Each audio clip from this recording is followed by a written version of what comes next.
So I encourage everyone, mga kapatid, to come here in front. Yung mga nasa likod, pasok kayo. Lugi kayo pag di nyo ito narinig.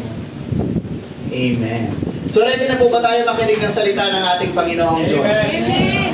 Hallelujah! Ito mga kapatid, this is a message from God about sa atin, about sa ating kasalukuyang panahon. And as I review this topic, mga kapatid, I was also convicted dahil napakabuti talaga ng ating Panginoon. And our topic for today is surrender to God's sovereignty. So dapat po tayo lagi magpasakop sa ating Panginoong Diyos. And natalakay na rin po natin kanina sa Holy Spirit, sa topic po ng ating pastor, na dapat po tayo mga Kristiyano, na tayo na pinanahanan na ng banal na Espiritu, mga kapatid, na tayo dapat ay sumunod at magpasakop sa ating Panginoong Diyos. At hindi na po tayo ang masusunod sa ating mga sarili natin. Amen. So bago po tayo magsimula, mga kapatid, let us ask the presence of the Lord to guide us and to help us understand this message for this morning, mga kapatid. Hallelujah! Aming Panginoong Isus, aming Diyos na banal. Purihin ka at walhatiin sa iyong kaharian, Panginoon. Lord, nagpapasalamat po kami sa pagkakataong ito na ibinigay mo sa bawat isa, na kami po ngayon ay makakapakinig ng iyong mga salita, Panginoon. I also pray, Panginoon, na akong iyong lingkod na gagamitin ngayong umagang ito, Panginoon. It is a privilege for me to serve you, O God, at maraming salamat po sa pagkakataong ito na ibinigay mo sa akin, Panginoon, na magdaluyan ang iyong presensya ngayong umaga para sa aking mga kapatid. Panginoon, I pray for your anointing, I pray for the wisdom, Panginoon, na nawa ang lalabas sa aking bibig ay maggaling sa iyo, Panginoon, na ako'y magiging daluyan mo lamang, ako'y magiging tungtungan mo lamang, O Panginoon, at ikaw ang laging maitataas sa lugar na ito, Panginoon. Lord, maraming din po salamat. Bigyan niyo rin po ng kaunawaan ng aking mga kapatid as they listen to your word, because hearing of your word, this is where faith comes in, Panginoon. And Lord, we thank you and we bless your holy name for this morning. Kayo na po ang bahala sa lahat. May your will be done in this place. Nasaway ko rin po ang gawa ng kaaway, the distractions na pwede niyang gawin, Panginoon. Kayo po ang manguna sa bawat isa. Siyasatin mo, Panginoon, ang aming mga puso. And we bring you back all the glory, honor, and praises namin sa ilang aming Panginoong Jesus. Amen and amen. Hallelujah! Napakabuti po ng ating Panginoon. Yes, hallelujah! Palakpak pa nga po dyan, mga kapatid. Para sa Diyos na buhay, na karapat dapat namang bigyan ng mapuring pagsamba. Hallelujah! Praise Him! Praise Him before we listen to God's word. Hallelujah! Yes! Yan. Dapat po lagi tayong attentive, lagi po tayong full concentration. Tutok lang po tayo sa ating Panginoong Jesus ngayong umagang ito, mga kapatid. And regarding our topic, this is just one question that I have for you, mga kapatid. How many of you does have plans in the future? Alam ko, lahat tayo meron. Lahat tayo may planong maganda para sa ating mga buhay, para sa ating mga kamag-anak, para sa ating mga anak, para sa ating mga asawa. We have plans. Kasi if you don't have a plan, ang sabi po ni John Maxwell, you are planning to fail. Ang isang tao, lalo na anak ng Diyos, dapat marunong magplano. Amen? And we need to plan for our career. We need to plan for our family. We need to plan our finances. Mga kapatid, dahil nandito tayo sa mundong ito, hindi naman natin pwedeng isabuhay yung mundo, yung buhay natin na puro spiritual ang mga kapatid. Dapat marunong din po tayo magbalanse ng ating buhay dito. Kasi yung spiritual things, mga kapatid, darating yan. Tapos natin ang karera natin dito sa earth, doon naman tayo pupunta. And habang buhay tayo mabubuhay doon. But while we are here, living in this world, mga kapatid, we are entrusted by God na maging matalino, na maging wise, na tayo marunong magplano sa buhay natin. Amen? And most Christians, ang nagiging stigma, mga kapatid, ng mga Kristiyano nowadays, hindi marunong magplano. Why? Bakit? Ano nangyayari? Because yes, it is right na tayo sumundig lamang sa kapangyarihan ng Diyos. Amen? Na tayo, day by day, sabi nga sa Matthew, do not worry because tomorrow will worry about itself. That is right. Amen? But bilang mga anak ng Diyos, we are also advised to be wise as a servant.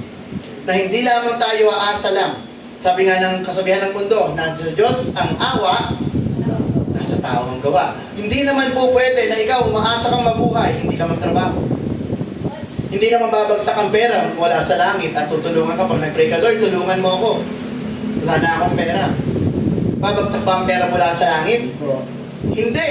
Kailangan mo magbanat ng buto. Kailangan mo magtrabaho. And bilang Kristiyano, dapat marunong tayo magplano. But remember, this plan should be according to God's will. Amen? Kasi minsan may mga tao, they plan, yes, great plans, napakaganda. Ilang taong pinagplanuhan, but they always fail. Bakit? Because that is not according to God's plan. So tayo mga Kristiyano, we need to be wise. Na dapat kung tayo, if we will plan, we should always surrender to God's sovereignty.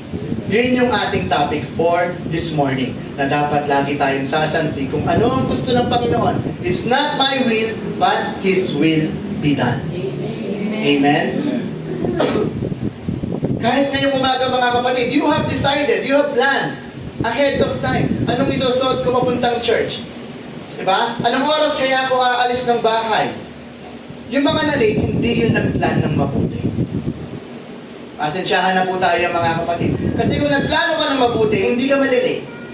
Amen po? Amen. Yes, amen. Kasi oras pa lang. We are always measured by God by our punctuality, mga kapatid. And hindi ako mag-asawang sabihin dito sa inyo, hindi ako mag-asawang sabihin dito hanggat may nalilate dito sa church na to, I will always teach you on how to manage your time. Because God not only looks at the heart, He looks at the intent of your heart. Amen. Sasabihin mo, gumagawa naman ako ng mabuti, but is it enough? Ba't hindi mo kayang ibigay ang kakarampot na minuto para sa Diyos? Ang usapan, 9 o'clock. Anong oras dumadating? 10? 9:30? Anong reason? Yes, merong iba na valid. Siguro, natapilok. O kaya, nasiraan yung sinasakyan. Valid. Pero every Sunday late, it is unacceptable. Huwag na kayo mahiya sa amin. Huwag kayo mahiya sa pastor. Mahiya kayo sa Panginoong Diyos. Amen. Mga kapatid, let's be wise. Magbago na tayo. Hindi na dapat tayo nananatili sa dati nating mga gawin na pwede na ang pwede.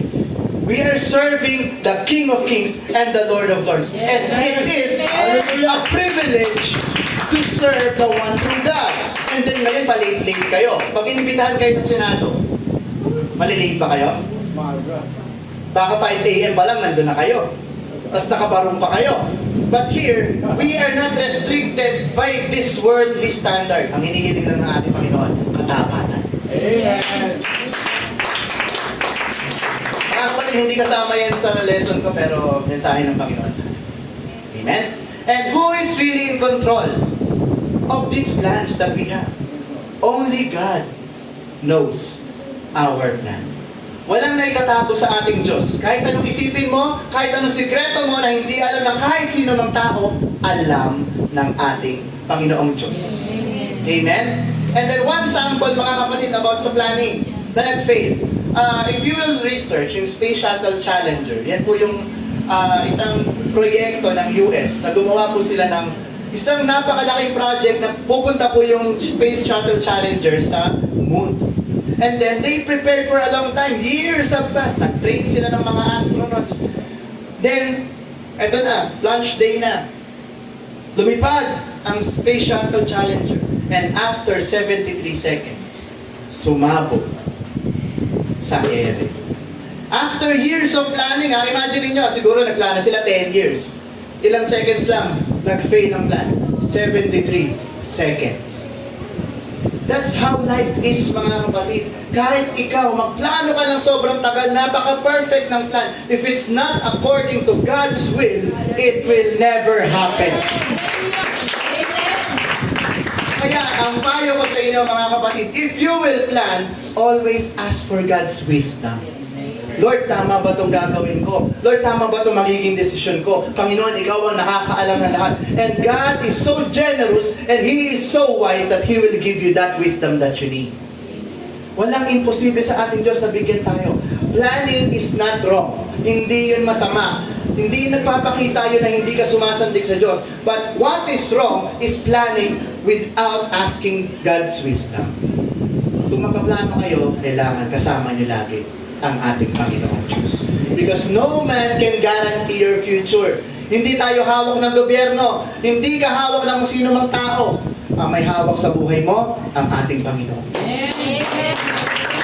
So you should always plan ahead. Sabi sa James 4:14, whereas you do not know what will happen tomorrow. For what is your life? Kung ano bang buhay nyo? It is even a vapor that appears for a little time and then vanishes away. Para lamang daw tayong isang singaw na kapag nainitan, wala na. Ilang segundo lang nawawala yan. Napakasaglit lang. Ganun po kinumpara ang buhay ng tao compared to eternity, mga kapatid. And then yet, you enjoy your life here. Nagpapakasasa ang mga tao, gumawa ng kasalanan. But they never know, lalo na yung mga nasa labas, they never know what lies ahead. Ang totoong buhay natin is not in here. Ang totoong buhay natin doon sa kingdom of God, sa kingdom of heaven, kasama ang ating Panginoong Jesus, kasama ang Panginoong Diyos na hinilang sa'yo. So if you will plan, always plan ahead na ang paplanuhin mo is para sa future ng buhay mo. Amen? Kasi lahat ng gagawin mo dito sa mundong ito, vanity, walang halaga. Basura lang sa harapan ng Diyos, basahan lang. Kahit ikaw pa ang pinakamagaling, pinakamatalinong tao dito sa harap ng Diyos, ikaw ang pinakamango. Amen? And then real faith lives under God's sovereignty. Ang totoong pananampalataya, mga kapatid, doon nasusukat sa ating pagsandig, sa ating pagsunod sa soberenya ng ating Panginoon. Sa kanyang kapangyarihan na ikaw hindi ka kontra. Kung saan ka dalhin ng Diyos, doon ka pupunta. Amen. Hindi nga sabihin mo, Lord, mahirap eh, hindi ko kaya. But the Lord knows your capabilities. Madalas tayo lang yon ang tumatang. Kapag tinatanggihan natin ang calling natin sa ating Panginoon, madalas tayo lang yun. Amen? And we should learn to surrender to God's sovereignty. Amen? He knows what the future holds. Alam ng Diyos kung ano mangyayari. Sabi ko nga, lagi ko kung binabanggit siya. Ang ating Panginoon Diyos is not bounded of time. He already know the start until the end of this life. Alam niya na kung kailan ka pinanganak. Alam niya kung kailan ka mamamatay. Walang lingid sa ating Diyos. Alam niya kung kailan siya magbabalik. Kaya tayo, bilang tao, bilang limitado ang ating pag-iisip, dapat lagi tayo maniniwala at susunod lang sa ating Panginoong Diyos na nakakaalam ng lahat ng bagay. Pero bakit ang mga tao ngayon bilib na bilib sa sarili? Ay, alam ko to. Ay, sige, diskartehan natin to. Diba? Even Christians, they are being deceived by this world, mga kapatid, na gumagawa sila ng mga plano according to just their skill, according to what they know. But nakakalimutan nila kung sinong nagbigay ng talino nila, kung sino nagbigay ng skills nila. Ang Diyos din naman na nagbigay niya. So, saan ka pa aasa? Sa skill mo o dun sa nagbigay no? Siyempre, dun ka na sa nagbigay. Amen. Kasi siya ang magpo-provide. Amen? And He gave us His word, mga kapatid. Sa Joshua 1:8 ang sabi, this book of the law, it shall not depart of thy mouth. Dapat ang ating banal na kasulatan, yung salita ng Diyos, ano daw? Hindi daw maaalis. Laging pinag-uusapan. Hindi yung kapitbahay. Hindi yung mga kaaway niyo yung pinag-uusapan nyo. Ang laging pinag-uusapan, ang ating Panginoon Diyos. Amen. Ano sabi? Meditate therein, day and night. Bago matulog, pagkagising sa umaga, anong bukang bibig? Ang Panginoon Diyos. Ano yan? Ano sabi? For therein thou shalt make thy way, ano sabi? Prosperous. Kayo ay pagpapalain, and then you shall have good success. Gusto niyo ba ng success? Gusto niyo ng tagumpay, mga kapatid? Ayaw niyo yata. Ang sikreto sa tagumpay, meditate on God's Word. Amen. Day and night. At makakamtan nyo ang tagumpay na higit pa sa inaasahan nyo. Ang tagumpay dito sa mundo, it shall never compare sa tagumpay na ibibigay sa inyo ng Panginoong Diyos. It is not measured by wealth. It is not measured by kung ano man kalagayan mo dito sa buhay na to. Iba po ang measurement ng ating Panginoong Diyos. Alalahanin nyo. Ang totoong nagtatagumpay sa mundong ito, hindi yung mayayaman. Ang totoong nagtatagumpay dito sa mundong ito, yung mga sumusunod sa ating Diyos. Yun ang totoong mga nagtatagumpay sa mundong ito, mga kapatid. Kaya huwag niyong kainggitan kung meron kayong kilalang mayaman, nakakotse, maraming bahay. Oo, maganda ang buhay. But kung wala sa kanila si Kristo, mas mayaman kayo doon. Amen. Because Jesus is the greatest treasure that you can ever have. Amen. Di ba? Alalahanin niyo yung parable na kaya na ibenta niya lahat ng ari-arian niya para lamang dun sa kayamanan na nakuha niya, which is ang pagkakilala niya sa ating Panginoong Jesus. Kaya wag na kayong maghangad ng worldly wealth. As an advice, wag na. Kung pagpalain kayo ng Diyos, praise God, tanggapin niyo pa rin. Amen? Kasi alam ng Diyos na kaya niya yung i-handle. But never aim na sobrang kayamanan. Kasi iiwan nyo rin yan. Pag namatay kayo, hindi nyo naman kayang dalhin yung relo nyo, yung pera nyo. Isa lang madadala nyo, spirito nyo. Yung kaluluwa. Yung spirito pala, babalik sa Diyos yun. Yung kaluluwa natin, yun ang mas pahalagahan nyo. Amen. Amen. Yun ang i-focus nyo, mga kapatid. Huwag yung mga bagay sa mundo. And then, as Christians, we should always be on top of what we are. Dapat bilang Kristiyano, hindi tayo nagmumukhang mga kawawa. Ako, mga kapatid, inisip ko talaga to eh. Kasi tayo mga tinawag tayo ng Diyos. Gusto niyo ba na lagi na lang kayo nakikita na para kayong mga kuskusin, kawawa?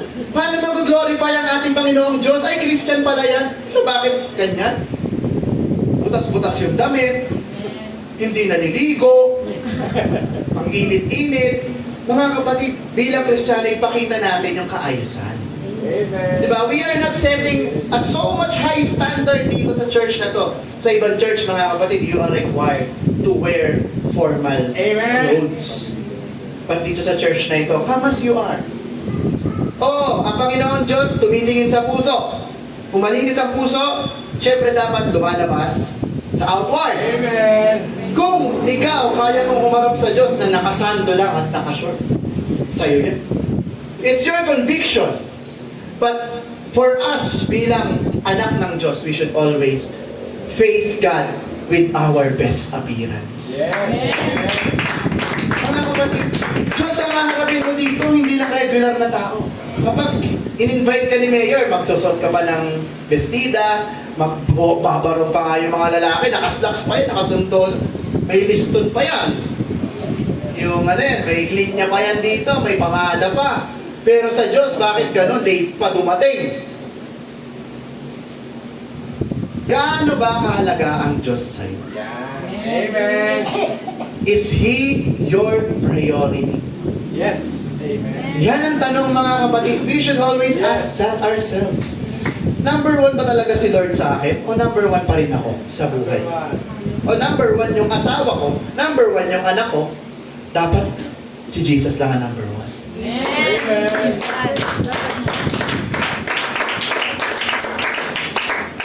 Amen. And in regards to our appearance, mga kapatid, and how we act, kasi mga kapatid, ang mga tao, they look at us, mga Christians. Kasi we are the reflectors of God's glory. Kung ano nakikita sa atin, it will reflect on how they perceive what God is. Pag nakikita ka nila na palamura ka pa din sa labas, baka isipin nila, ay ganyan pala yung mga Kristiyano, palamura. Di palamura din pala ang Diyos nila. Kasi kung sino pinaglilingkuran mo, dapat ganun ka din. Kung ang Diyos mabuti, dapat tayo mabuti. Kung ang Diyos mapagmahal, dapat mapagmahal. Kung ang Diyos mapagpatawad, mapagpatawad din dapat tayo. Amen. No slave is greater than his master. Master natin ang Diyos, di ba? Master mo nga ba? Baka yung kabila ang master mo. Kasi kung nakikita sa iyo mga fruits of evil, iba ang tatay mo. Hindi mo tatay ang Diyos. Baka ang tatay mo, ang kabilang partido. Amen, mga kapatid. And mga kapatid, dapat bilang Kristiyano, let's always strive to be better. Kung ano ang binibigay nating pag-serve sa ating Panginoon, bigyan natin yung best. Hindi pwede yung pwede na. Sasabihin na, ang madalas na naririnig ko yan lagi pag nasa worship team. Okay na yan, Brother Mix. Sa heart ko naman, pinupuri ko naman ang Panginoong Diyos. Maling kaisipan. Tama nga ang gusto mo, magpuri sa Diyos, but maling mindset. Kung gusto mo talagang magpuri, duwalatiin ng Diyos, give your best. Ayaw ng Diyos ng handog na putyo-putyo lang. Noong unang panahon, sa panahon ng Israel, hindi tinatanggap ng Diyos ang mga tupa na pilay. Hindi tinatanggap ng Diyos ang tupa na may sipon. Ang tinatanggap ng Diyos yung mga firstborn, yung best. Dapat sa handog natin, sa ministry dito sa church, ang binibigay natin, yung best natin, yung firstborn natin. If you will shout, shout your loudest, clap your hardest to the Lord. Sing with your best, top of your lungs, tumugtog ka ng napakahusay. Kung magturo, araling maigi yung ituturo. Kung makikinig, makinig ng todo. Amen. Huwag yung divided yung attention, nakikinig yung kabilang tenga, lumalabas lang yung message. Buti nga walang natutulog sa atin eh. Sa ibang church, pag malamig, tulog. Kasi ang sarap ng aircon. Kaya nag-iisip nga po kami kung palalagyan ng aircon dito kasi baka pag nagpa-aircon tayo, tulog. Nasayang, nadagit ng ibon ng mensahe ng Diyos. Amen. Pabor ba kayo magka-aircon dito? Hindi. Hindi. Choice nyo yan ha. Amen. Hallelujah. Pero mga kapatid, we should always surrender to God's sovereignty. Amen. Plans, actions, will. Yan yung tatlong main point na didiscuss natin. Intro pa lang pala yun. Hold Intro pa lang pala. Pero masarap pong makinig ng salita ng Diyos. Amen. Amen. And let us put all our trust in God. Sabi po sa Romans 8:28, mga kapatid. As we know that all things, ano sabi? Work together for good to them. Parang kanina lang to Love God. To love God. Hindi to para sa lahat. Amen. This is for those who love God. Because people are saying na, kaya mabait naman ng Diyos kahit hindi ko siya love. Sabi dito, don't love God. To them who are called, mga tinawag, according to His purpose. So tayong nandito mga kapatid, you have answered to God's call. And praise the Lord dahil nandito kayo. Hallelujah! Because the Lord is always calling. He wants to draw men unto Him. Gusto niya na lumapit ang tao, but ang tao talaga sobrang tigas ng ulo, ayaw nilang sumunod sa Diyos. Kaya hindi po pwedeng sisihin ng tao ang Diyos na, Lord, bakit di mo ako pinili? In the first place, ayaw mo talaga sa Diyos. Amen. Kahit anong pilit sa'yo, tara church tayo, tara punta tayo. Hindi, busy ako, maglalaba ako. Pero tapos na maglaba yung Sabado. Maglalaba daw ulit. Parang malinis nga naman. Amen. Sabi nga, di ba? Pag gusto, May paraan. may paraan. Pag ayaw, maraming dahilan. Hindi na uubusan. Amen. Di ba? Pag in-invite mo, iba na naman ang reason. Bakit di ka makakatag sa kitchen ko eh? Ba't di ka makakatag? Yung ulo ko naman. Yung kamay ko. Bakit yung kamay mo ba panlalakad mo? Ganyan po ang buhay ng mga hindi naniniwala at hindi tinawag ng Diyos. But wag po tayong mapagod mga kapatid to work, to share the gospel because we never know baka one of these days nandito na rin yung mga ini-invite. Because it is never our duty to change people's lives. No. Hindi niya yung trabaho. It is God's work. Trabaho niya is to share the goodness of Jesus at sabihin sa kanila na God is good in my life at gusto ko rin na maranasan mo ang kabutihan ng Diyos sa buhay ko. That's how you testify. Share mo lang ang kabutihan ng Diyos sa buhay mo. Hindi mo kailangan na maging sobrang galing sa verses because ang Diyos na ang bahala sa iyo. Siya nang kakausap dun sa tao. Gawin mo lang, share lang ng share. Kaya nga, we never stop encouraging everyone na kahit anong platform man yan, Facebook, Instagram, or anong social media, share lang. Pero parang wala yata ko nakikita nag-share.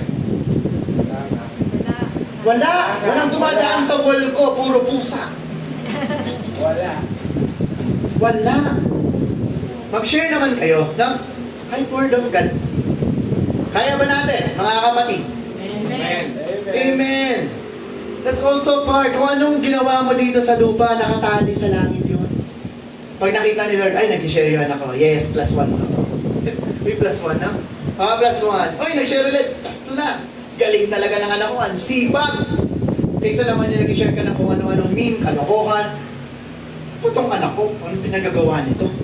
Nagsasayang na naman ng oras, nakatungangan na naman sa cellphone. Pag ganun-ganon lang. Ano niya yung pag ganun-ganon? Scroll lang! Isang oras na, hindi pa pagod yung daliri. May muscle na eh. Ang lakas na ng mga daliri ng mga tao ngayon.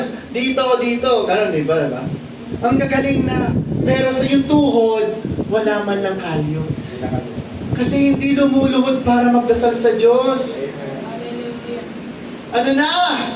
Ano na ang generation natin ngayon? Kailangan lagi nating ipaalala na kung kayo mananalangin, mas maganda na kaluhod. Yes, sabi nila, pwede naman kung mag-pray na nakahiga. Pwede. Nakatayo, pwede. But you know, kneeling down is a sign of your humility. Yes. Pagpapakumbaba sa harapan ng Diyos. Because He is higher than you. You need to bow down to your God. Amen? And then, diretso na nga tayo. Surrender your plans. Our plans to the Lord. Yan. So, James 4:13-16, sabi, come now, who you say, today or tomorrow, we will go to such and such a city, spend a year there, buy and sell, and make a profit. Kikita, punta ako doon. Magbibenta ako doon. Sa 14, whereas you do not know what will happen tomorrow, for what is your life din kanina, no? It is even a vapor that appears for a little time and then vanishes away. 15, instead, ito naman sabihin nyo sa mga sarili nyo, if the Lord wills, we shall live and do this or that. Kung ano ang gusto ng Diyos, yun ang gagawin ko. Dapat yun lagi ang motto nyo sa buhay nyo. But now you boast in your arrogance. All such boasting is evil. Kapag ikaw daw nagplano na ikaw lang, na ito, balang araw pag edad ko ng 30, gusto ko, may kumpanya na ako. That's arrogance. That's boasting. Because you never know what the future holds. Dapat lagi ang prayer natin sa ating Panginoong Diyos. Kung mag-pray kayo, lagi nyo sasabihin, in the end, lahat ng ito, Panginoong Diyos, pinapasain nyo ko na. Ang gusto mo ang masunod at hindi ang akin. Kahit nag-pray kayo sa mga may sakit, mga kapatid, we should always ask God's permission. Kasi napapansin ko sa mga Kristiyano nowadays, ginagawa nilang utusan ng Diyos. Lord, pagalingin mo siya! I claim it! Pagalingin mo! Wow! Inutusan mo na si Lord? Paano sabihin ni Lord, ayoko? May magagawa ka ba? But us, bilang mga lingkod niya, we should always pray. Lord, if your will, kung pagalingin mo siya, praise you. If hindi mo siya pagalingin, praise you pa din. Because you know what's best for this Yes. person. Amen. Kaya, nababansagan ang mga Kristiyano na mga hypocrites, arrogance, dahil sa maling practices. Tamang pag-iisip, maling application. Dapat yun yung babaguhin natin, mga kapatid. We Christians should not be just knowing, but we should doing. Yun dapat. Kahit simpleng prayer pa lang, nagkakamali na. Mga kapatid, even the Lord Jesus, when He prayed, ano sabi niya? Kung anong gusto mo, yan ang mangyari. Gusto niya nga sana na wag na eh. Pero ano sabi niya? Kung anong gusto mo, yon ang matupad. Dapat ganun lagi tayo manalangin, mga kapatid. And that's the true prayer para sa ating Diyos. Pwede kayong humiling. Hindi ko kayo pinagbabawalan. But always ask God for His approval. Amen.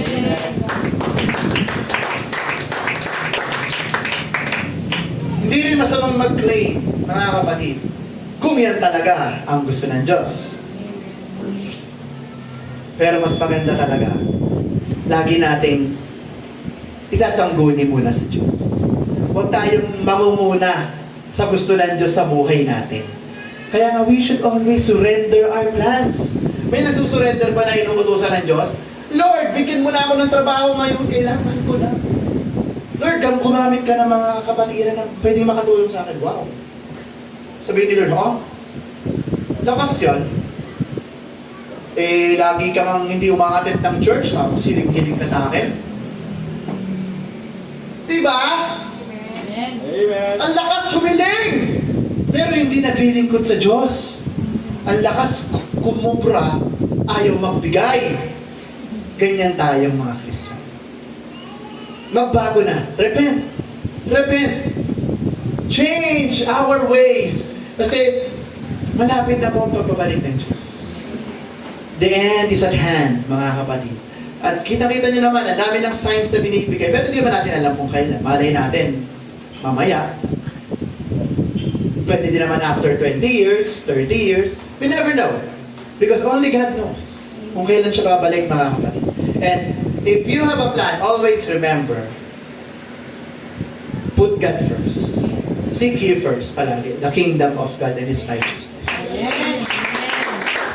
And sabi, and all these things shall be added unto you if you seek God and His righteousness. Amen? Sabi din sa Proverbs 21:5, the plans of the diligent lead surely to plenty. Marami, pinagpapala. But those of everyone who is hasty, yung mga nagmamadali sa mga plano nila, anong sabi? Maghihirap. So, dapat lamang talaga magplano. Yan ay words of wisdom galing kay Haring Solomon. Na dapat tayo plan, diligently, pagpapalain tayo ng Diyos. Amen. Hindi po madamot ang Diyos, ha? Baka sabihin niya, di ba sabi mo, mag-ipon tayo ng kayamanan sa langit. Kaya nga, dun nga nasusukat ang yaman ng tao. Yung yaman mo dun, hindi dito. Oo, sila na yung may mga milyon-milyon dito. Aanin nila yan. Sige, magpakasasa sila. Pero yung kaluluwa nila, wala sa piling ng Diyos. Talo. Okay lang yun. Huwag kayong manghinayang. Compared sa 70, 80 years nyo dito, compared sa eternity, piliin nyo na yung eternity. Mga kapatid ko, yun ang piliin nyo. Dahil yun ang goal natin bilang Christians. And then, when we follow Jesus, we plan. Dahil pag sumusunod tayo sa Panginoon Diyos, hindi naman tayo bulag lang na sumusunod sa Diyos. Pinagpaplanuhan din po natin ang pagsunod natin. Siyempre, dapat alam natin. So Luke 14:28-32, for which you, intending to build a tower, does not sit down first and count the cost, whether he has enough to finish it. Lest, after he has laid the foundation and is not able to finish, all who see it began to mock him, saying, this man began to build and was not able to finish. Ang story dito, mga kapatid, kung gagawa daw kayo ng isang desisyon sa buhay, pag-isipan nyo maigi. Paulit-ulit nyong isipin bago nyo simulan. Para hindi kayo kukutsain na kapag kayo nag-decide na gawin nyo na yan at hindi nyo natapos, sinong napapahiya? Kayo at ang ating Diyos na pinaglilingkuran. So, ganun po yan. Dahil ang ating Diyos, ang gusto niya, kapag tayo may sinimulan, tinatapos. Tulad ng pagiging Kristiyano natin, this is a race. Mga kapatid, habang ikaw ay anak na ng Diyos, kung sinimulan mo na maging Kristiyano, dapat ang katapusan mo, anak ka pa rin ng Diyos. Walang tatalikod, walang mahuhulog. Because ayaw ng Diyos sa mga quitters. Kaya kung ikaw, nararamdaman mo sa sarili mo, baka hindi naman ako pinili ng Diyos. Sasayang ka lang ng oras pala dito. Kasi kung hindi ka magtsatsaga at magtitiis hanggang sa dulo, sasayangin mo lang ang pagkakataong binigay sa ng Diyos. Sabi nga, di ba? Magtiis hanggang wakas, maliligtas. May pagtitiis na mararanasan. And then sa 31, or what king going to make war against another king does not sit down first, hindi nag-isip, or consider whether he is able with 10,000 to meet him who comes against him with 20,000? Ang dami palang kalaban. Tapos ikaw makikipaglaban ka, 10,000 na sa'yo. And then, or else, while the other is still a great way off, he sends a delegation and asks conditions of peace. So napahiya ka. Kasi nag-ask ka ng gera, tapos di mo pala kaya. Tapos magpapadala ka na lang ng tao mo doon. Makikipagbati na lang tayo. Ang yabang-yabang mo paano? Sige, gera na! Gera! Ano nga, ubos ang laki? Gulat ka, dami.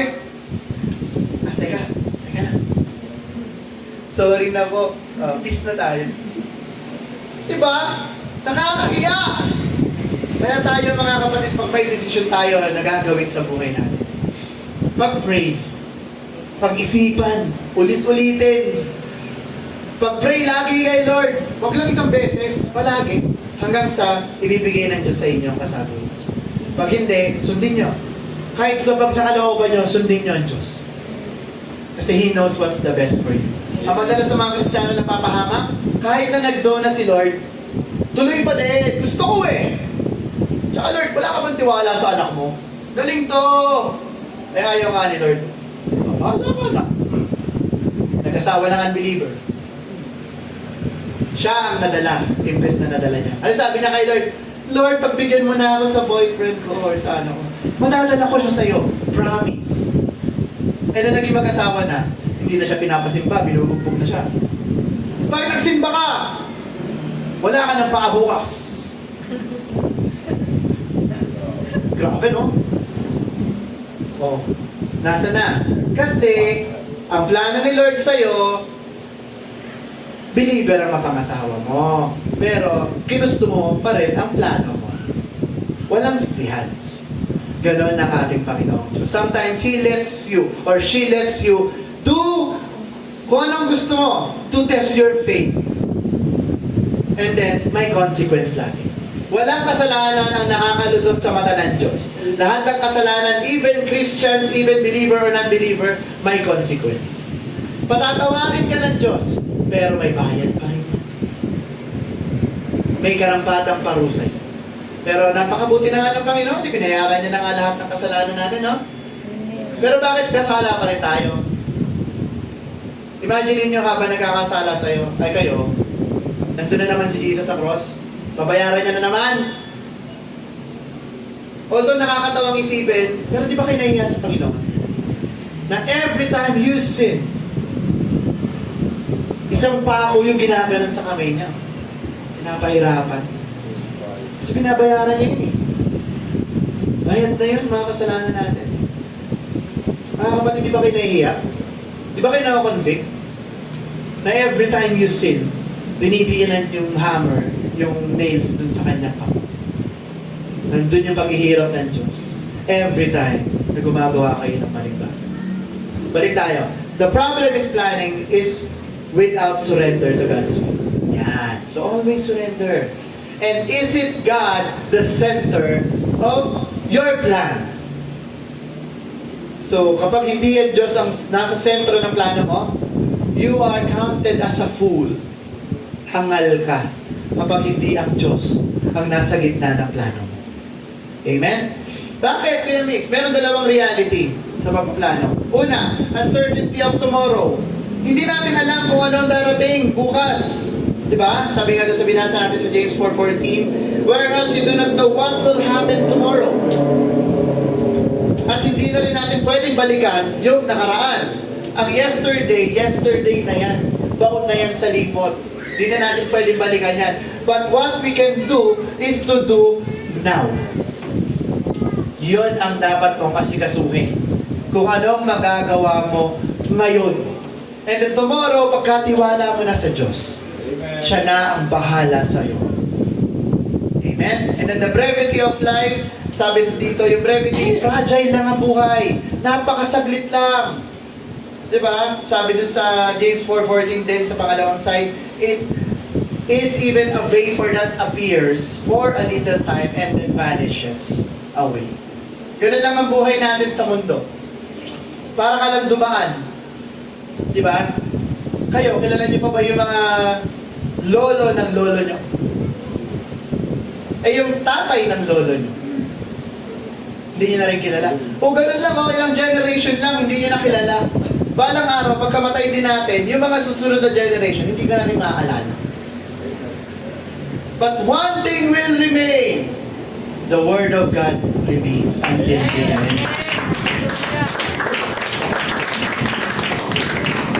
Kaya doon tayo mag-focus kung ano yung maiiwan mo. Diba? Even your legacy, it will fade. Kahit si Rizal, malilimutan din yan.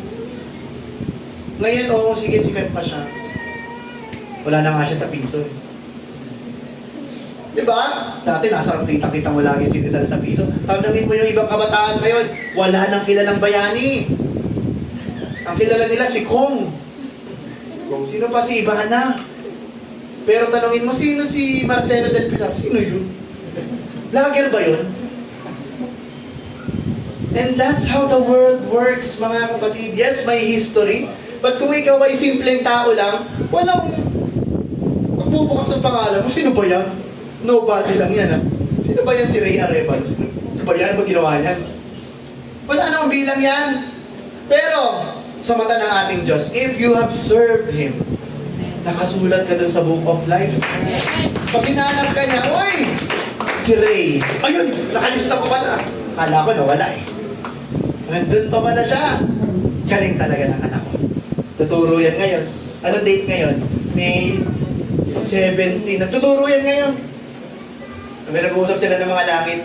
Sila sis. Nakikinig yan ngayon. 100%. Wala, hindi yan nagpapadistract. Yung iba, bahala siya dyan. Hindi nakikinig yun eh. May ibang ginagawa. Yung isip ng lutang. Alam ng Diyos ang nasa isip. Amen. At walang lingid sa ating Diyos. May iba, nakatingin nga, kala mo nakikinig, pero ang isip, ang layo na nila. Nasa France na. Nasa Tokyo, Disneyland. O kaya nasa na. Saan ba? Sa Little Boracay kasi init eh. Lamig. Ligo na lang ako. Ba't pa ako nagsisimpa? Masasarap kaya sa beach. Diba? So ganun mga kapatid. Kaya focus tayo. Nakikita ng Diyos ang isipan natin. Kung anong laman yan ngayon. Diba? Kaya wag na wag niyong hangarin na maalis yung pangalan niyo doon sa Book of Life. Kasi pagkamatay natin, diba? Yung mga sikat na tao. Sino may mga sikat niya? Si Bato. Ayoko naman mag-judge pero mali natin. Iligtas din siya ni Lord. Pero kung ano, sorry na lang. Diba? Sikat siya kasi tuwakas. Ang pangit ng pagkasikat niya, no? Kung tayo sisikat mga kapatid, mas maganda na yung sumikat kayo dahil sa mabuting bagay. Huwag yung nagawa kayo ng skandalo o kayayahiyang bagay. Ayoko nang pag-usapan. Amen. And then, sabi sa Luke 12:16-21, then he spoke. Ito alam nyo na to eh. And the parable to them saying, the ground of a certain rich man yielded plentifully. Umani ang isang mayaman. Yaman ko na, dami kong nakuha kayamanan. Kasi ang kayamanan po noong unang panahon, hindi naman using pera. Ang kayamanan noon, agriculture. Pag marami kang crops, marami kang hayop, ikaw yung mayaman. Dito ngayon kasi pera ng labanan. Doon ganon. So sabi niya, and he thought within himself saying, sabi niya sarili niya, what shall I do? Ang gagawin ko? Sobrang yaman ko na. Wala na akong paglalagyan ng aking mga kayamanan. So he said, I will do this. I will pull down my barns and build greater. Gawa ko na mas malaking menuan, kamalig, and there I will store all my crops and my goods. And then, I will say to my soul, kaluluwa ko, mayaman ka na. For many years, ang galing mo. Take your ease. Eat, drink, and be merry. Woo! Yan po yung pangarap ng mga tao. Kaya yung mga tao, naghahanap buhay kasi gusto nila, pagtanda nila, eat, drink, be merry, nagdagan ko, travel. Yan, gusto mo yung travel. Yan, narinig ko lagi yan eh. Travel goals. Ipon lang para may pang travel. Diba? Yan ang goal nila. Pero anong sabi ng ating Panginoong Diyos?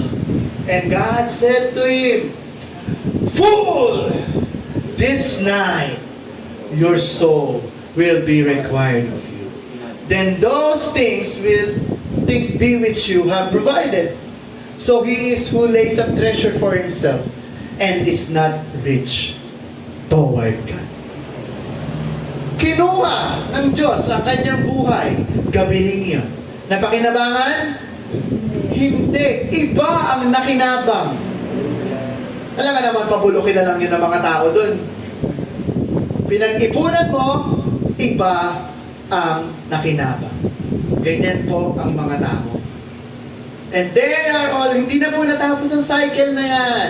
Lalo na sa mga mayayaman, ipon, ipon, ipon, hanggang mamatay. Yung plano ng magpahinga, tigok na. Hindi na nakapag-travel kasi nasa kabaong na. Mga kapatid, if you will spend your life here on earth, huwag kayong magpakapagod dahil gusto nyo lang magpakayaman. Magpakapagod kayo serving Jesus. Serving the one true God.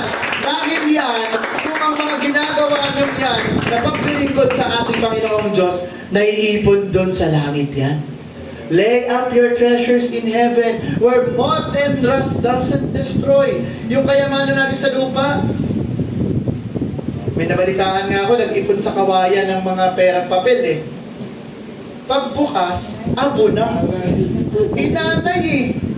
Sino ba namang matalinong taong maglalagay ng perang papel sa kawayan? Ipon goals. O ipon goals mo, itlog. 0. Dahil sa maling pagpaplano. Related pa rin sa topic natin, yung maling plano eh. Dapat sa plastic na inipon. At kahit anong ipon mo, di ba? No, sige, nag-ipon ka, nakapagpagawa ka malaking bahay, nasunog. Wala, lahat. Pero ang mga inipon mo dun sa kalangitan, kahit mamatay ka, nandun na yun. Hindi na nanakaw yun. Hindi na sisira yun. Kaya mag-ipon kayo. Paano ba kung mag-iipon ng kayamanan sa langit, Kuya Vince? Madali lang. Sumunod lang kayo sa salita ng Diyos. Gawin nyo ang dapat gawin ng isang anak ng Diyos. Love one another. Diba? Magpalakasan sa isa't isa. Do good to one another. Dahil kung anong ginagawa mo sa kapwa mo, ginagawa mo rin sa Diyos. Amen. Ganon. Kaya kung ikaw ang hilig mong siraan ng kapatid mo, sinisiraan mo ang Diyos. No? Totoo yun, mga kapatid. Kaya mag-ingat lagi tayo. Kapag nagagalit ka sa kapwa mo, anak ng Diyos yan eh. Kapatid mo yan eh. Sinong kinagagalitan mo? Tatay mo. Para sinasabi mo, Tay, ang loko naman itong anak mo. Anak ka rin naman. Kaya tayo mga kapatid, dapat magbahan. Amen. Magpatawaran. Kasi lagi kong napapansin niya sa mga, kahit hindi dito sa mga churches na iba, tagal-tagal ng Christian, ganun pa din ang mga ugali. Ayoko na lang din magsalita. Dahil ang Diyos ang nakakaalam ng nasa puso niyo. Kaya nga laging hindi na mapagod ang mga apostol to tell you to repent. Repent! Repent! Dahil ang pag-repent, mga kapatid, pagtalikod sa mali mong ginagawa at lalakad ka na sa tamang gawa. As long as gumagawa ka ng mali, you need to repent. Hindi natatapos yun. Pero mas maganda sana na after you repented, dire-diretso na sa lakad with the Lord. Yun ang the best. Na nag-repent na, kasama na si Lord lagi, hindi na kailangan mag-repent kasi bagong buhay na eh. Diba? And then, sabi dito mga kapatid, plan for God's kingdom, the world is just temporary. Yun nga, sa Matthew 6:19-21, sabi ko kanina, lay up your treasures in, do not lay up yourselves treasures on earth, where moth and rust destroy, where thieves break in and steal, but lay up your treasures in heaven, where moth nor rust destroys, and where thieves do not break or steal. Sa 21, diinan ko lang to for where your treasure is, there your heart will be also. So, what is your treasure? Who is your treasure? Kung ang treasure mo ang cellphone mo, lagi mo kasama Nawawali ba sa inyo yung cellphone nyo? Hindi. Hindi, no? Pag nawali lang ng isang oras, saan yung cellphone ko? Nasa aligagam. Pero yung presence ni Lord, hindi hinahanap. Saan na kaya sila? Hindi ko na siya nararamdaman. Hindi ko siya nararamdaman. Pero yung cellphone, mawala lang. Kanyari pag-gising mo, niloko ka ng asawa mo, tinanggal. Dito lang yung kagabi Hinahanap na, bumaba agad. Nakalimutan mag-pray. Totoo? Nangyayari yun. Kasi sa sobrang aligaga, nakakalimutan na natin mag-pray. Lord, thank you po sa buhay. Salamat, may bago na naman akong energy. Dapat lagi tayong gano'n. Babalik natin lagi yung gratitude natin sa Diyos. Before we sleep, after we wake up, before we eat. Kahit ngayon, magdasal kayo. Pray without ceasing. Hindi po limited ang prayer sa agahan, tanghalian, hapunan, pag may event, may birthday. Hindi po. Ang pananalangin mga kapatid, it should be a hygiene na lagi mo siyang ginagawa sa isipan mo. Na you pray, Lord, tulungan mo naman ako. Hirap na po ako Pinakaya. Lord, help me to deliver these words to you. Di ba? Ganun po mga kapatid. And then, why you worry? Bakit tayo nag-aalala dito sa mundo? Kasi ang treasure mo nandito. Yun ang problema ng tao. Bakit sila nag-aalala? Kasi ang treasure nila nasa mundo. Why you were going to worry kapag ang treasure niyo ang Panginoong Diyos? Siya na ang King of Kings and Lord of Lords. Kaya niya lahat ng bagay. So, mawawala ang alaala if you treasure God. If you treasure Jesus above everything else. Mawawala lahat siyang alaala mo. Kasi papalitan niya yan ng comfort. Bahala ang Diyos sa iyo. Amen? And trust in the Lord, mga kapatid, and there will be no one against us. And then, let's do good things out of love. Huwag tayong gumawa dahil may gusto tayong makuha. Madalas ganun yung tao Minsan, pag sa exchange gift, ang bibigyan yung alam niyang malaki yung balik. Hindi ko bibigyan yan. Alam ko ibibigay niyan Kulang pa sa 50 pesos. Diba kapag exchange gift, dami ko napapansin ganyan. Nagbigay siya ang 50 pesos ang usapan. Yung iba, mayaman siya. Sandaan yung bibigay ko. Tapos, nakuha niya yung klase niyang mahirap. Sabi na nga ba, chichirya na naman to 20 lang to Hindi siya nasiyahan dahil we look at the value of things, of what we know. Di natin iniintindi na when we receive the gift, ibinigay yan sa'yo. Diba? Kaya, minsan ayoko rin na exchange gift Kasi nagkakaroon ng masamang isipin. Kung magbibigay kayo, ibigay nyo na lang ng pusa. Huwag nang mag-exchange. At kung kayo naman hindi nabigyan, huwag sasamaan loob nyo. Diba? Baka isipin nyo, kaya wala nagbigay sa akin, gano'n na ba ako kasama? Ibig sabihin lang nun, pag walang nagbigay sa inyo mga kapatid, they know that marami ka na. Na hindi mo na kailangan yan. Kasi madalas nagiging selfish tayo. Gusto natin tayo lang yung receive ng receive Pero not knowing that when you give, kayo yung mas pinagpapala ng Diyos. Diba? Ganun yun mga kapatid. And that's out of your abundance. Kaya huwag kayo manghihinayang, ba't kaya walang nagbigay sa akin? Wala na akong friends. Tapos yung isang dami-dami binigyan, dami nagbigay, yung pala, nangangailangan siya ng araw na yun. According to God's plan pala. Amen. So huwag na natin i-mindset yan, yung mga selfishness yan eh. Mga self-gratification. Mga ganyan. Lagi tayong isipin natin yung kapakanan ng kapwa natin. Yun po lagi isipin natin. Kasi dapat isang tabi na natin yung sarili natin. Deny yourself. Deny. Yan yung unang utos. Deny yourself. Take up your cross. Follow Him. Follow Jesus. Kasi paano mo nga naman susundin ang Diyos kung laging sarili mo pa rin ang inuuna mo? Hindi ka so makakasunod sa Diyos. Amen po mga kapatid. Palakpakan nga po natin ang ating Panginoon. Hallelujah. And then, where is your heart? That's the question. Diba? Saan ang puso mo? Nasa Diyos pa ba yan? O nasa mundo pa? No? Sabi sa James 4:15, instead you ought to say, di kanina, if the Lord wills, we shall live and do this or that. Dapat ganun po yung mindset natin. Kung ano ang will ni Lord, yun ang ating gagawin. Next, wala ka pala. If the Lord wills, kapag ina-accept natin, ina-acknowledge natin yan, it shows our humility. And not just humility, but our obedience to Him. Your plan, but God determines the outcome. Nagplano ka, pero ang Diyos pa din ang masusunod kung ano ang mangyayari. Even if our plans fail, continue to trust in the Lord. Let your plans belong to God. Planning is not arrogance, mga kapatid. But planning without surrendering to God is arrogance. Wala masama sa pagplano, pero dapat sa pagplano, surrender lagi kay Lord. The calling of the Lord will always interfere with our plans. Marami dyan, mga nangarap. Kung titignan niyo ang story ng mga pastor, lahat sila may pangarap sila sa buhay.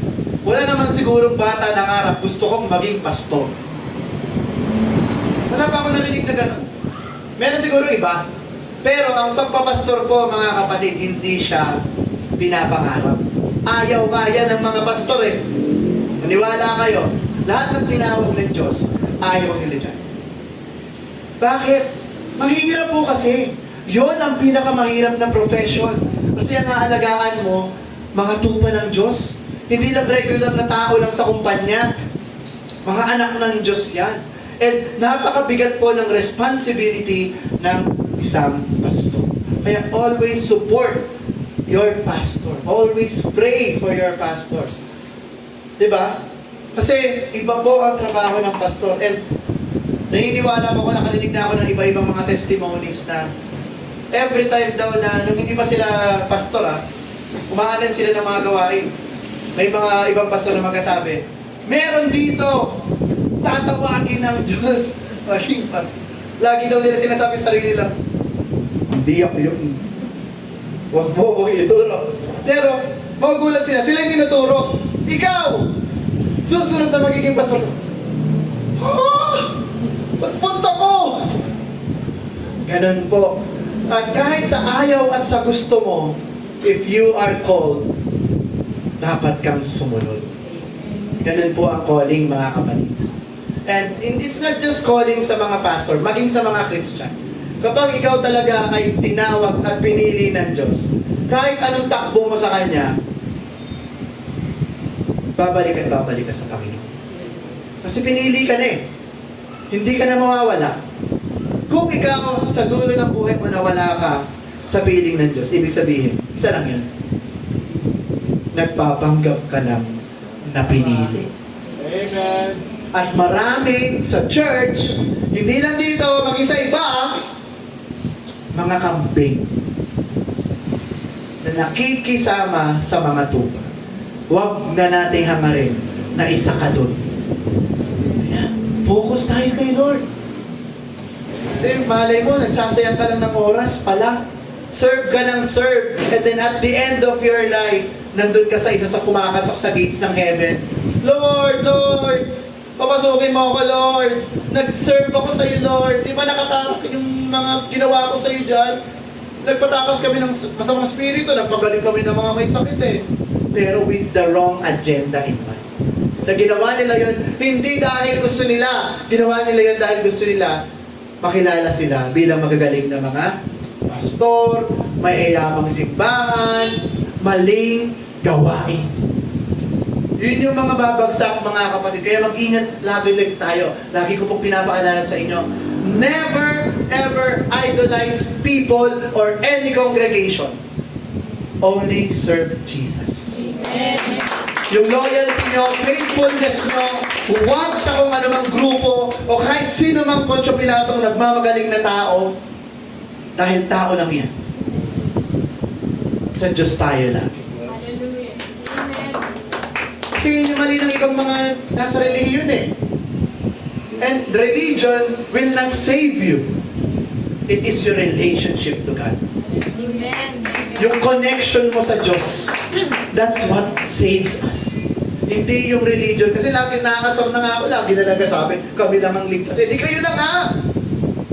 Sama-sama kayo. Kayo na. Claim it. But kami, we are according to God's plan. We are according to God's will because we acknowledge God's sovereignty. Amen. Amen po. Dapat ganun lagi mga kapatid. And then, how to discern God's will? Dapat kilala natin ang Word of God. We should always pray. Seek godly counsel. Pag may mga problema, hindi lalapit sa mga kaibigan para makipag-inuman. Ang lalapitan, mga anak ng Diyos. Magtanong, Pastor, ano pong dapat kong gawin? Bro, ano pong dapat kong gawin? Ganito po yung problema ko. Providence. Providence, it means guidance. Ang ating Diyos, ginaguide tayo. And then peace from the Holy Spirit na galing sa Galatians 5:22-23. Nandiyan po yan sa mga fruits of the Spirit. Amen. And then, next, sa 1, madali ko na po. Kulang na pala tayo ng oras, no? 1 in 60 rule, ito po mga kapatid, sa aviation, meron po silang tinatawag na ganyan. Kasi tayo, mga kapatid, isa lang ang landas natin patungo sa kaligtasan. Ang ating Panginoong Jesus naman. So, dyan sa aviation, meron po silang navigation. Kapag ikaw, sumablay ka ng kahit 1 degree lang, di ba? Kunyari, ito yung straight line. Di ko kasi mga illustrate. Kunyari, straight line. Tumihis ka. Doon sa mga una, konti lang yung difference. Hindi napapansin, di ba? Pero habang lumalayo, lumalawak yung gap. Ganyan din po ang lakad natin sa ating Panginoong Diyos. Kapag tayo naglalakad sa buhay natin bilang Kristiyano, meron kang kasalanan na napakaliit lang, na hindi mo pa sinusurrender sa Diyos, pwede yan maging kapahamakan mo. Kasi the more na nag-i-stay ka dyan, sa yung journey sa ating Panginoong Diyos, lumalaki at lalala at lalala yan. Ang kasalanan, mga kapatid, alalahanin nyo, hindi yan pumapasok na isang kasing laki na agad ng bulldozer. Ang kasalanan pumapasok. Napakaliit lang. Para ka lang tutusukin ng karayo hanggang sa lumaki at lumaki at lumaki. Hanggang di mo na alam, sobrang makasalanan mo na pala. Ganun yun eh. Sabi nga nila eh, sa kanta, di ba? Yung ano ba yun? Nagsimula sa patikim-tikim. Yan, di ba? Sabi, nagsimula daw siya sa patikim-tikim lang ng alak. Siyempre, yung tikim-tikim, konti lang yun, di ba? Ganito pala lasa ng alak. Hanggang sa di niya na alak, isang case na pala yung nauubos niya. Nagsimula lang yun sa simpleng tikim. At ganun po, pumasok ang kasalanan sa buhay ng tao. Patitikman ka lang. Para sasabihin sa iyo ni Satan, maliit lang yan, di na yan mapapansin ni Lord. Ang liit-liit lang eh.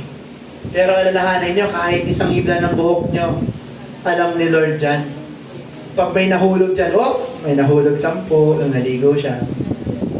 Alam ng Panginoon yan. Amen? So wala pong lingid sa ating Diyos. So let's be careful sa ating journey, sa ating pagiging Christian. And then Proverbs 16:9, a man's heart plans or deviseth his ways, but the Lord directed his steps. So tayo, we plan, but God directs us. Amen. Yun po dapat ang tamang gawin. Amen. Ask for God's direction. And are your plans surrendered to God? Everybody say amen? Amen. Dapat lang.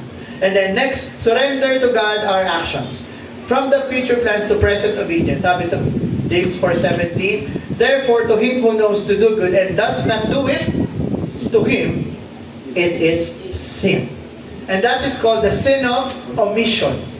It is failing to do what is right. Dapat kung alam mo na tama ang isang bagay, gawin mo. Diba? Tama bang magsimba? Ang umattend ng fellowship? Amen. Tama bang malate? No. Hindi. Tama bang maging early? Gawin mo. Amen? Amen. Hallelujah. Mas baka sabihin, lagi na lang late ang usapan ni Kuya. Sabi ko nga po, di po ako mapapagod hanggat may nalilate dito. Hindi naman po namin kasi pwedeng i-adjust yung orasan. Di ba? Gawin na lang namin yung 9. Gawin natin 9:30. Para akala nila, pagdating nila, hindi sila late. No? Dinadaya natin ang Diyos nun. Yan. Pag na-late, mag-sorry kay Lord. Bumawi. And then, Jesus said in John 3:13-17, if you know these things, blessed are you if you do them. Pag alam mo tama, ginagawa mo, ano sabi? Blessed are you. Amen. And then, God is not impressed by what we know. God is honored by what we obey. Amen. Hindi kailangan ng Diyos ang talino mo kung hindi mo namang ginagawa. Ang gusto ng Diyos, kahit payak lang ang isip mo, pero pag sinabi ng Diyos na gawin mo to at ginawa mo, you are honoring that. Amen. You're giving glory to Him. Hindi mo kailangan maging sobrang genius sa Word of God na alam mo lahat ng verses. Sabi sa kapitulo, eto, sabi dito, ganito yan eh. Pero hindi mo namang ginagawa. Para ka lamang daw isang batingaw na patunog-tunog lang dyan na wala ka namang silbi. Mas maigi pa, mas gusto ng Diyos ang mga doer than listeners. Amen? Kasi dun nasusukat ang faith. If you have faith, but you do not have works, paano mo maipapakita ang pananampalataya mo? But if you have faith, and then because of your faith, then nagiging result niyan ay works, approve ka kay Lord. Pero never ever na sabihin nyo na, I will do good works because I want to be saved. Mali yan. Gagawa kayo ng good works because you are already saved, and that is just the outcome of the goodness and the love of God in your life. Yun ang totoo, mga kapatid. And we are warned. Minsan, meron mga simbahan, they practice the cheap grace. Ano ba yung cheap grace? Hearing God's truth, but without obeying it. Ang gusto lang nila, makinig lang na makinig ng Word of God. Nagkaka-faith naman ako eh. Okay lang kahit di ko yan gawin. Okay lang kahit di ako umatid ng mga gawain. Okay lang kasi nakikinig naman ako ng Word of God. Ligtas naman ako. Sobrang grace. Hyper grace. Na binabaliwala na ang Lordship ng ating Panginoon. Yes, He is your Savior. Wala kang inambag sa kaligtasan. But after you have been saved, meron kang responsibilidad to obey. Amen. Yan ang dapat na pinapractice ng mga Kristiyano. Faith and obedience. Kasi minsan akala ng mga Kristiyano, ligtas na ako, iba pa ako susunod. Wow! Napaka-baluktot na mindset. Diba? Dapat pag ikaw ay anak ng Diyos, faith is proven by obedience. Amen? Tatak niyo yan sa isip niyo, mga kapatid. Kung disobedient kayo, rebelde kayo, it just means na wala kayong pananampalataya sa Panginoong Diyos. Amen. Amen? And delayed obedience is still disobedience. Yes. Alam mo na mabuti magpatawad, pero hindi mo ginagawa. Sabi mo, nasusunod na lang. Alam mong okay at mabuti mag-minister, pero sabi mo, ayoko mag-serve, nakakahiya. Hindi ko kaya, Lord. Alam mong mabuti ang evangelism, but you do not share the gospel. Delayed obedience is still disobedience. Tatakbo natin yan sa mga isipan natin. Kasi akala natin, saka na ako maglilingkod pag malakas na ako. Pag magaling na ako, Lord. But ang ating Panginoong Diyos, He always call the unworthy. Hindi siya tumatawag ng magagaling. Ang tinatawag niya, mga mangmang, mahina. Parang ang mangyari, ang mag-glorify, hindi yung tao, but Himself. But God Himself. Diba? Kasi hindi mo kailangan maging perfect para piliin ka ng Diyos. Just be as you are, serve the Lord, and be obedient to His Word. Yon ang sikreto ng pagiging mabuting Kristiyan. And then lastly, surrender to God our wealth. Ito, maganda to mga kapatid. Yung ating kayamanan, surrender natin. Ibig sabihin ba yan? Ibigay ko na lahat sa church? Hindi po. Hindi naman. Grabe naman kayo. Diba? Sabi, basahin po natin James 5:1-6. Come now, you rich, weep and howl for your miseries that are coming upon you. Your riches are corrupted, and your garments are moth-eaten. Your gold and silver are corroded, and their corrosion will be a witness against you, and will eat your flesh like fire. You have heaped up treasures in the last days. Indeed, the wages of the laborers who mowed your fields, which you kept back by fraud, dinadaya yung mga manggagawa. Cry out, and the cries of the reapers have reached the ears of the Lord of Sabaoth. Yung Sabaoth po is the Lord of the army. You have lived on the earth in pleasure and luxury. Nabuhay daw ng marangya. You have fattened your hearts, pinataba ang mga puso, na para bang kakatayin. It's in the day of slaughter. You have condemned, you have murdered the just. He does not resist you. Reminder lang mga kapatid God is not against wealth.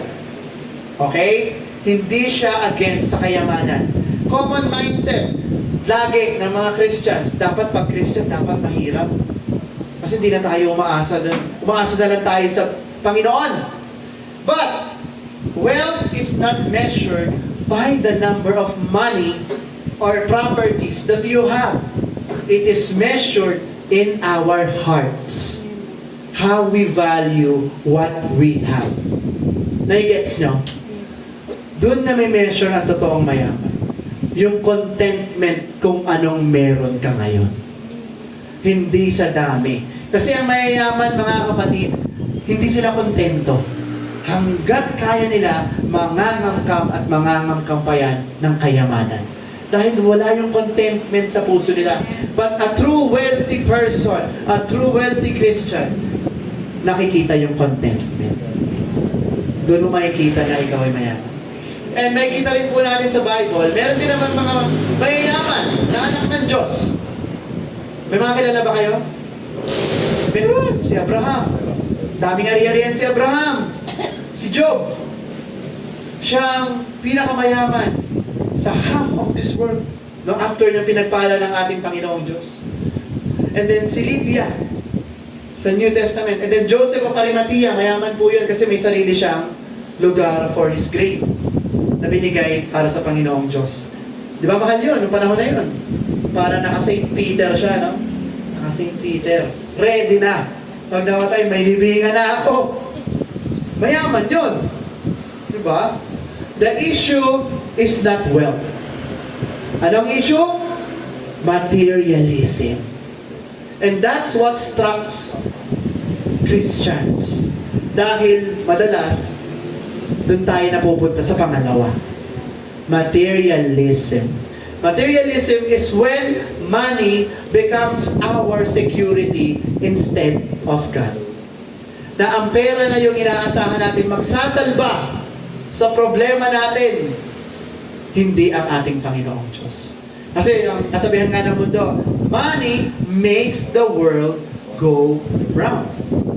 Diba? Ang nagpapatakbo ng mundong ito ay what? Pera. Pag may pera ka, kaya mong baliin ang batas. Pag may pera ka, kahit kriminal ka, kaya mong tumakbo sa Senado. Ganun. Ang pera. Pero, hayaan nyo, mga kapatid ko, na kahit na nakikita natin ang kadayaan ng mundong ito, injustice, but after nito, sa ating Panginoong Diyos, He is a just God, righteous, lahat tayo haharap sa Kanya.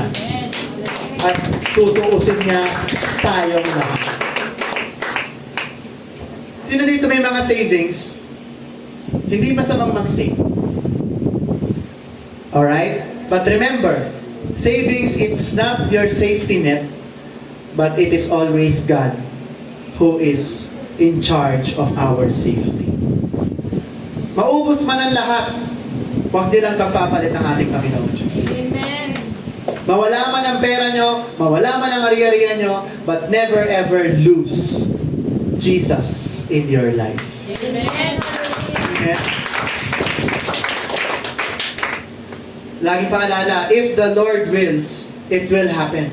If we are faithful, He is more faithful than us.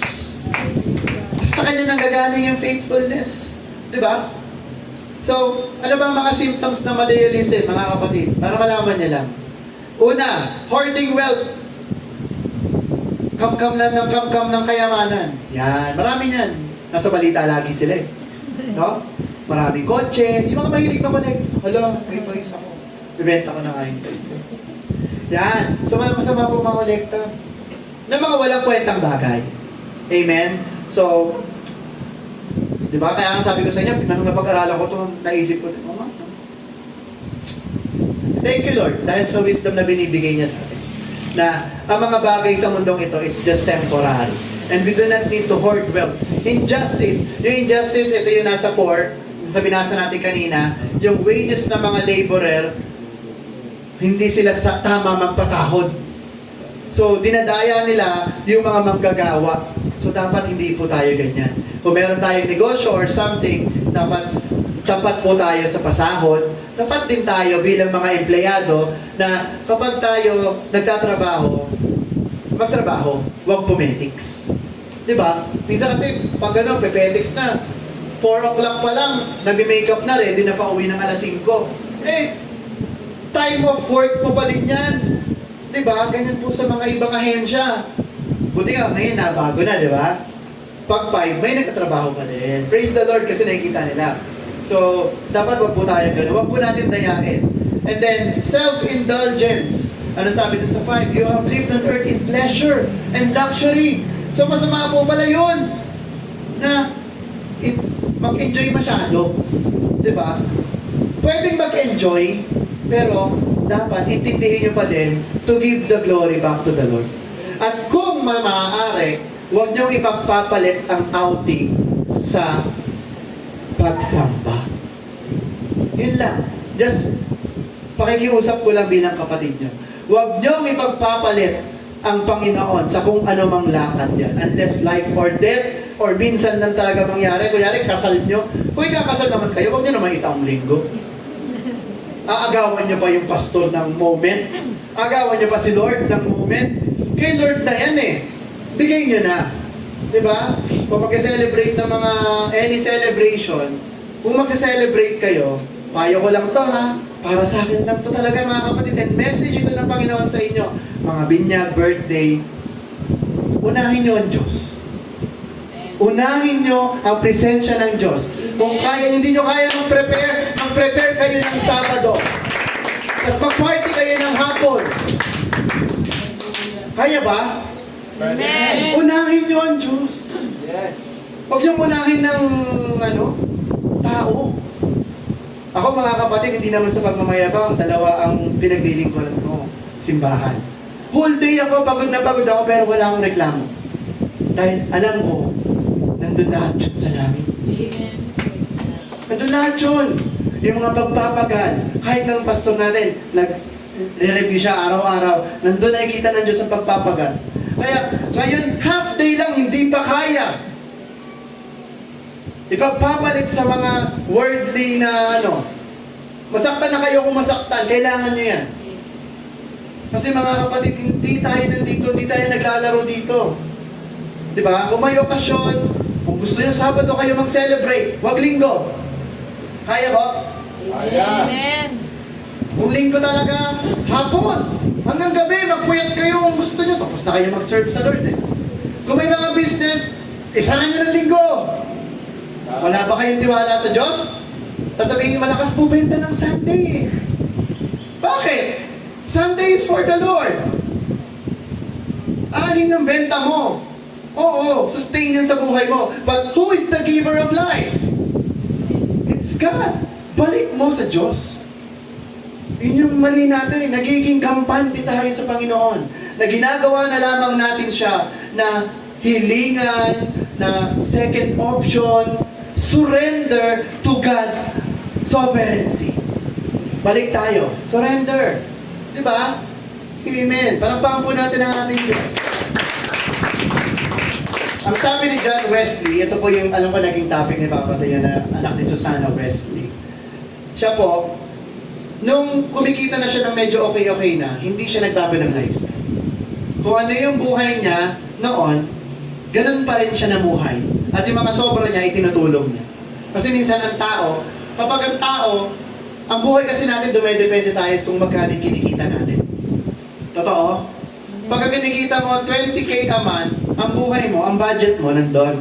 Pero pag kunyari na-promote, kumikita na ng 30, bakit sapat pa lang din? Kasi sumasabay yung lifestyle sa kinikita.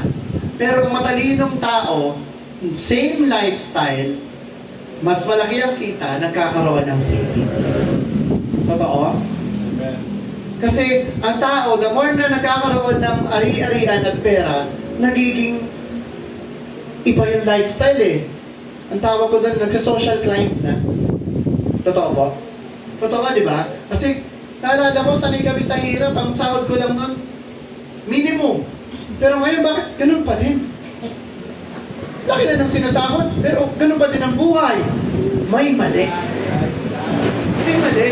Kaya dapat maging matalino tayong Kristiyano. Amen. Isuko natin sa Diyos yan. Even our finances. Higit pa.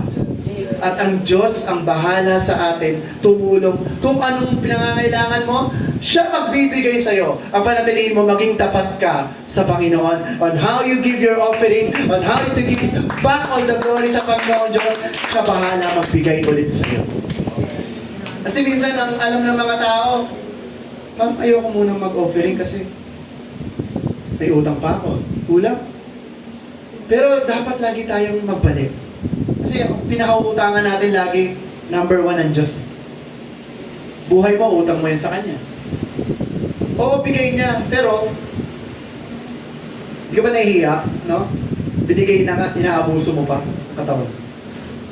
Dapat ibalik mo rin sa Kanya. Sabi nga po dito mga kapatid, money is a wonderful servant, but it is a terrible master. Kaya wag po tayong papaalipin sa pera. Oo, it's a good tool. Tool kasi yan eh, ang money. But masama siyang maging master. Kasi ang master lang natin, si Jesus. Amen. And we can never serve God and money at the same time. Pili ka lang. Saan ka? So piliin mo, sa Panginoong Diyos ka na. Amen? Short summary lang, we need to surrender to God's sovereignty. Ano yung una? Surrender our plans, surrender our actions, surrender your will. So our lives should be to the Lord's. Tanging sa Kanya lang dapat ang buhay natin and not with us. Just for our closing mga kapatid, gusto ko lang i-share yung kay Mary Magdalene. If you know the story, na binasag niya ang alabaster jar. Ang isang pabango sa paa ng ating Panginoon. Itong pabangong ito, mga kapatid, ang equivalent na price nito is 1 year worth of wage. Isang taong pasahod sa isang regular worker sa panahon nila. So imagine mo, yung sahod mo times 12, ganun yung presyo. Ang ginawa niya lang, binasag niya sa paanan ng ating Panginoon. Ang anong pinampunas niya? Ang kanyang mga luha at ang buhok niya as a sign of humility sa ating Panginoong Diyos. A sign of surrender na, Lord, yung value mo, kulang po ito. Diba? Kulang pa yung pabango na yan. Because you are the greatest treasure that we can ever have. Ikaw, kapatid, what is your alabaster jar? Ano ang kaya mong ibigay sa Panginoon? Ano yung kaya mong isuko sa Kanya na pinanghahawakan mo na you value?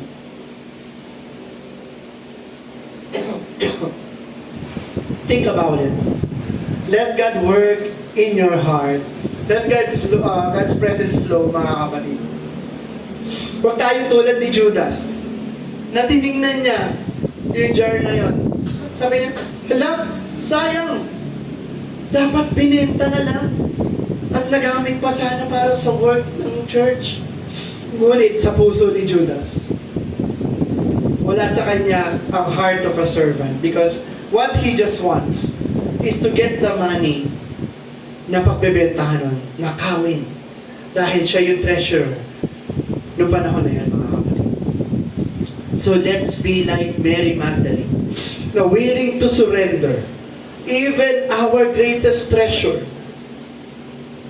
to lay it all down sa paa ng ating Panginoong Diyos. And let your tears flow. Maipakita ang inyong kababaang loob sa ating Panginoong Diyos, reminiscing His goodness and mercy, yung faithfulness ng Diyos na ever since na ikaw ay isinilang sa mundong ito, He never failed you. Kasama mo pa, buhay ka pa din. Kahit gaano kahirap ang buhay, nandyan ka pa din, umiiral pa din. Napakabuti ng ating Panginoong Diyos, mga kapatid. Ni kailanman, hindi siya nagkulang. Siya'y laging sapat at tapat sa ating mga buhay.